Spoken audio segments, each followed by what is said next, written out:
Bonjour, c'est Sandrine et bienvenue sur ma chaîne indépendante au féminin.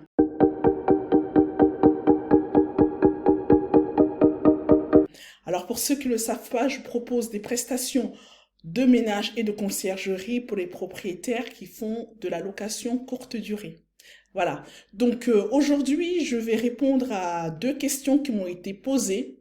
Alors la première était de savoir si lorsqu'on commence son activité, on doit utiliser dans la au niveau du démarchage, faire des flyers. Alors est-ce que les flyers sont nécessaires pour captiver les clients? Alors oui et non. Voilà, donc je sais que ça fait une réponse un petit peu oui, non, mais voilà. En fait, tout dépend. C'est vrai que tout dépend du public que vous visez et de l'activité que vous êtes en train de faire. Donc là, si je prends notre cas de ménage en location courte durée, je dirais que les flyers ne sont pas pertinents. Pourquoi? Parce que on est en train de commencer une activité, vous allez dépenser de l'argent pour finalement ne pas savoir quel public vous êtes en train de viser. Le public qu'on vise quand on fait du ménage en courte durée, on vise des propriétaires de logements qui désirent louer en courte durée et les conciergeries. Alors, les flyers ne sont pas pertinents parce qu'en fait, on ne sait pas qui est propriétaire quand on les distribuer dans les boîtes aux lettres.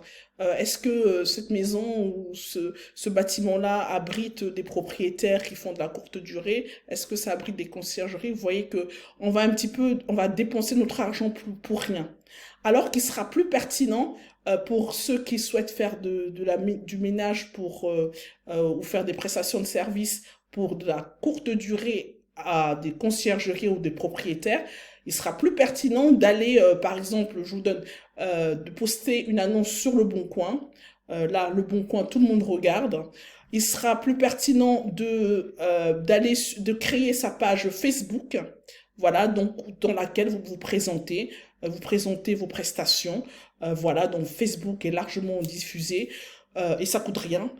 Vous allez aussi proposer, créer une page Instagram par exemple. Donc voilà, donc des canaux d'acquisition ou Google My Business. Vous voyez, ce sont des canaux d'acquisition qui ne coûtent rien et va mieux cibler votre public. Par contre, maintenant, si vous me dites vous allez faire du ménage, mais vous allez plutôt être dans du ménage à domicile, là, je vous dirais que oui, ça peut être pertinent, effectivement, de faire des flyers et d'aller les distribuer dans les boîtes aux lettres. Ça, je vous conseillerais même parce que ça, en faisant ça, bah, sur 100 flyers que vous allez distribuer, alors vous allez avoir un taux de retour d'au moins 1%, vous voyez, 1 à 2%. Donc, oui, je dirais que ça peut être pas mal. Voilà. Ensuite, la deuxième question était de savoir si lorsqu'on commence son activité, quel statut pour commencer son activité? Est-ce qu'il vaut mieux préférer auto-entrepreneur ou bien créer une société? Alors là aussi, je dirais que en fait, tout dépend toujours de votre profil. Ça, c'est mon conseil, hein. Je vous dis par rapport à mon expérience. Si vous voulez aller plus loin, il faudra aller voir un cabinet d'expertise comptable, ou bien un comptable, ou bien un juriste. Mais de ce que je sais, c'est que si vous devez vous payer, vous rémunérer et que vous commencez votre activité, alors est-ce qu'il vaut pas mieux commencer par l'auto-entrepreneur? Parce que fiscalement et socialement, en fait, ça vous coûtera beaucoup moins cher que d'être dans une structure sociétale, vous voyez? Et voilà, et c'est plus simple pour vous parce que voilà, vous n'avez pas de déclaration compliquée à faire, c'est votre chiffre d'affaires et on est sur des charges de 22%, voilà, donc, et puis votre rémunération, en fait, c'est ce qui est, ça correspond à votre chiffre d'affaires, déduction faite des charges et des cotisations, vous voyez? Donc, ça dépend. Ensuite, maintenant, si vous dites que là, vous avez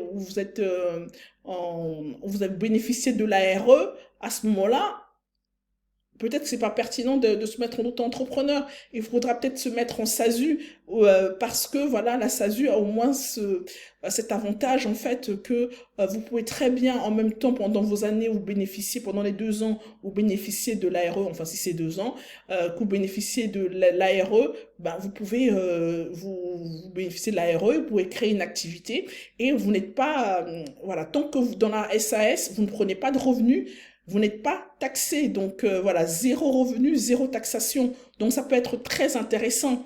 Voilà. Bah écoutez, j'espère, ça m'a fait plaisir de répondre à vos questions. N'hésitez pas à m'envoyer d'autres questions et je me ferai un plaisir d'y répondre dans la mesure de mon expérience et de mes connaissances. Je vous dis à très bientôt. Salut, ciao!